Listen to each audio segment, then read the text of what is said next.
بسم اللہ الرحمن الرحیم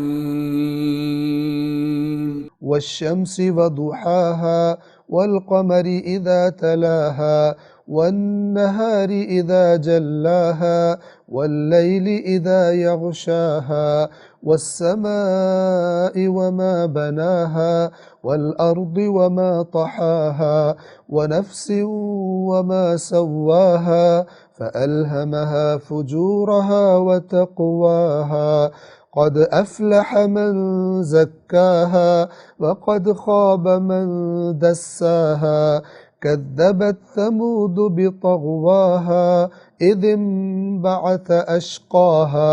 سورة الشمس کا ترجمہ اور مختصر وضاحت۔ بنام خدائے رحمان رحیم۔ آیت نمبر 1، قسم ہے سورج کی اور اس کی روشنی کی۔ 2، اور چاند کی، یعنی چاند کی قسم جب وہ اس کے پیچھے آتا ہے۔ یہ چاند کا سورج کے پیچھے آنا چند طرح سے اس کا معنی لیا جا سکتا ہے۔ ایک تو یہ کہ بالخصوص جو چاند کے مکمل ہونے کی راتیں ہوتی ہیں، ان راتوں میں سورج کے غروب ہوتے ہی ہمیں آسمان پر چاند دکھائی دینا شروع ہو جاتا ہے، اور وہ سورج سے لی ہوئی روشنی سے ایک حد تک ماحول کو روشن کر دیتے ہیں۔ اور اسی کے ساتھ اسی کی مناسبت سے یہ معنی لیا جا سکتا ہے سورج چاند کے تابع ہے، یعنی چاند سورج کے تابع ہے، یعنی چاند کی روشنی اپنی نہیں ہے، سورج سے لے کر وہ روشنی فراہم کرتا ہے۔ اور چاند کی قسم جب وہ اس کے پیچھے آتا ہے، اور سورج کا تعلق چونکہ دن سے ہے اور چاند کا تعلق رات سے ہے، دن اور رات کی قسم کھائی گئی۔ آیت نمبر 3، اور دن کی، یعنی دن کی قسم جب وہ اسے روشن کر دے۔ 4، اور رات کی جب وہ اسے چھپا لے۔ اسے روشن کر دے اور اسے چھپا لے، دونوں سے مراد سورج ہے۔ یعنی جب دن آتا ہے تو سورج ہمیں روشن دکھائی دیتا ہے سامنے، اور دن نہیں ہوتا تو سورج بھی دکھائی نہیں دیتا۔ اور جب رات آتی ہے تو وہ گویا کہ سورج کو چھپا لیتی ہے۔ اور سورج کس طرح دنیا کے ایک حصے میں چھپا ہوا ہوتا ہے اور دوسری طرف دکھائی دے رہا ہوتا ہے، یہ واضح ہے۔ آیت نمبر 5، اور آسمان کی قسم اور اس کی جس نے اسے بنایا ہے، آسمان کو بنانے والے کی قسم۔ 6، اور زمین کی اور جس نے اسے بچھایا ہے، اس کی قسم۔ 7، اور نفس کی، نفس سے مراد روح، انسان، اور نفس کی قسم اور جس نے اسے سنوارا ہے، سواہا ونفس وما سواہا، اور نفس کی قسم اور اس کی جس نے اس کو سنوار دیا، یعنی جو چیز جیسے ہونی چاہیے تھی، جتنی ہونی چاہیے تھی، جتنی مقدار میں ہونی چاہیے تھی، اس طرح سے اس کو بنایا ہے، اس کی قسم۔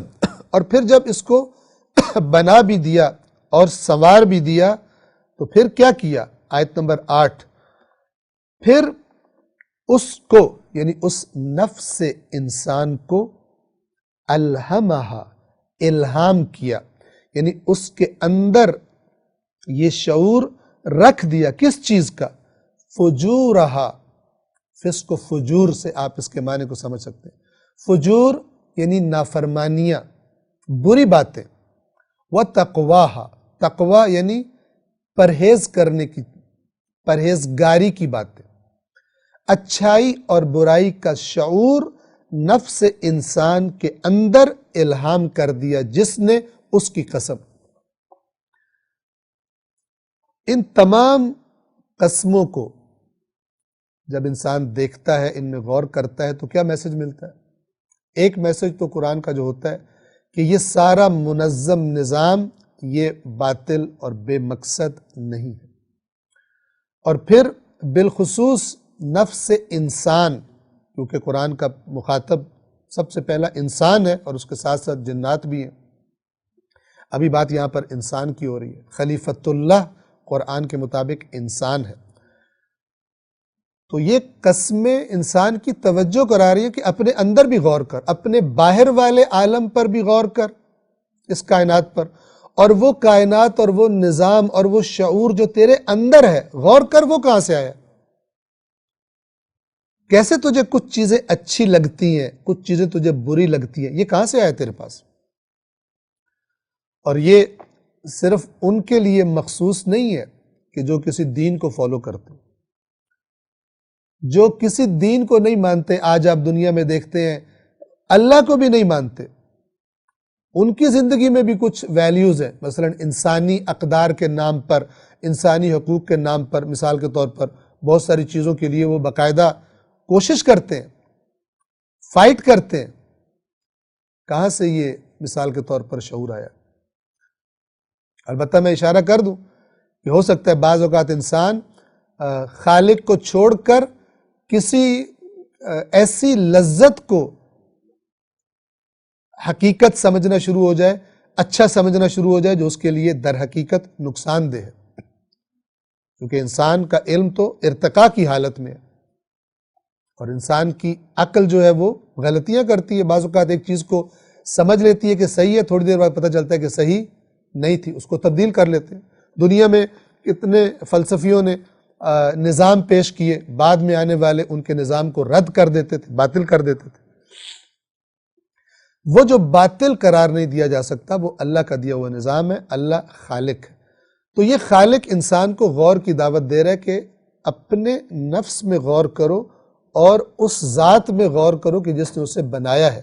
یعنی جب تم اپنے وجود کو دیکھو گے اور اس کی پیچیدگیوں کو، اس کے نظام کو دیکھو گے تو خود بخود تمہاری توجہ اس ذات کی طرف بھی ہو جائے گی، اس کی عظمت کا اقرار بھی کر لو گے، سر بھی جھکا دو گے جس نے بنایا ہے، اور اسی نے تمہارے اندر شعور ڈال دیا ہے، فجورہا و تقواہا، برائیوں کا اور اچھائیوں کا۔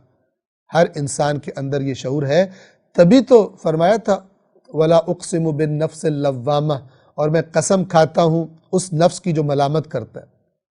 نفس ملامت کب کرتا ہے؟ کس نے اس کو بتایا ہے کہ یہ اس شخص نے برا کام کر دیا، اور اب اس کا اپنا نفس مثال کے طور پہ اس کو ملامت کر رہا ہے، اس کا ضمیر جسے ہم کہتے ہیں اس کو ملامت کر رہا ہے۔ یہ کس نے اس کے اندر، وہ تو نہیں چاہتا اسے کوئی ملامت کرے، اس کی تو خواہش پوری ہوئی ہے، پھر اس کے اندر سے یہ آواز کیوں آتی ہے؟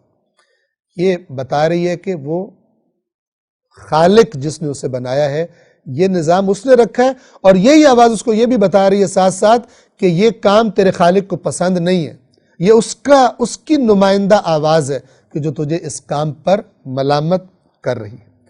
تو یہ ساری قسمیں کھانے کے بعد، اور جب انسان ان میں غور کرتا ہے، اللہ تبارک و تعالیٰ ان ساری قسموں کو کھا کر انسان کے سامنے رکھ کر کس بات پر تاکید فرمانا چاہ رہا ہے؟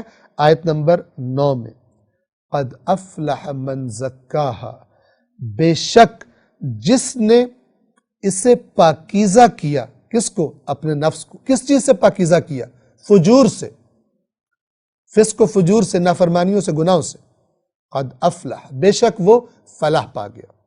خلاصہ دین کے پیغام کا آیت نمبر 9 اور آیت نمبر 10 میں۔ کامیاب کون ہے؟ قد افلح من زکاہا، جس نے گناہوں سے پرہیز کیا اور اپنی اچھی صفات کو نشو و نما دی، پرورش کیا، وہ کامیاب ہے۔ آیت نمبر 10 وَقَدْ خَابَ، اور بے شک وہ نامراد رہ گیا، نامراد ہو گیا، ناکام ہو گیا، من دساہا، جس نے اسے دبا دیا، یعنی اپنے نفس کو اپنی ان ناجائز لذات اور نفس پرستیوں میں جس نے اس کو دفن کر دیا، اور گویا کہ ہے زندہ نظر آتا ہے لیکن مردہ ہو چکا ہے۔ اسی لیے قرآن قرآن کریم رسول پاک سے خطاب کر کے ارشاد فرماتا ہے وَمَا أَنْتَ بِمُسْمِعٍ مَّن فِي الْقُبُورِ، اے رسول جو قبروں میں پڑے ہوئے ہیں آپ ان کو نہیں سنا سکتے۔ یہ قبروں میں پڑے ہوئے سے مراد وہ مردے نہیں ہیں، رسول اللہ قبرستان میں جا کے تبلیغ نہیں کرتے تھے۔ یہ قبروں میں پڑے ہوئے کون ہیں؟ من دساہا، دس یعنی کسی چیز کو زمین کھود کر اس میں دفنا دینا۔ حیوانی خواہشات اور حیوانی لذات میں خود کو غرق کر دینا، اللہ تعالیٰ فرما رہا ہے وَقَدْ خَابَ، بے شک اس میں شک بھی نہ کرنا، تمہارا خالق تمہیں بتا رہا ہے کہ جس کی یہ زندگی کی روش ہے وہ خواب نامراد ہے، من دساہا، جس نے اسے دبا دیا، یا یہاں پہ ترجمہ کیا گیا جس نے اسے آلودہ کر دیا، یعنی وہی خواہشات نفسانی سے، حرام کاموں سے آلودہ رکھا۔ اس کے بعد آیت نمبر 11 میں جو قرآن کی روش ہے، نصیحت کرنے کے بعد پھر گزشتہ اقوام کے انجام کو، جو نافرمانی کی وجہ سے ان کے انجام ہوئے، اس کی طرف قرآن پڑھنے والے کو متوجہ کراتا ہے۔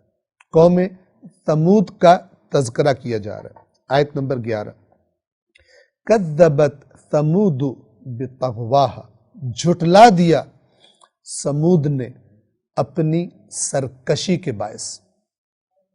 جھٹلا دینا قرآن کی اصطلاح میں، قرآن کی آیات کی روشنی میں دو طرح کا ہوتا ہے۔ زبان سے جھٹلانا یعنی کہنا کہ تو جھوٹ بولتا ہے، یہ جھوٹ ہے، ہم نہیں مانتے، یا اپنے عمل سے جھٹلا دینا، جیسے اللہ کہتا ہے وہ قیامت کو نہیں مانتا جو یتیم کو دھکے دیتا ہے اور مسکین کو کھلانے کی ترغیب نہیں دیتا۔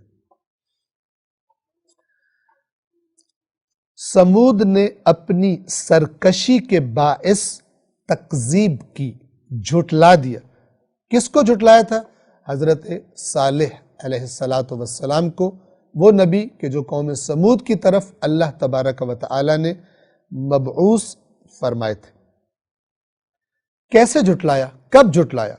12، اذ انبعث اشقاہا، جب ان کا شقی ترین، بدبخت ترین اٹھا، بھڑک کر اٹھا۔ انبعث یہ وہی بعثت ہے، بعثہ سے ہے،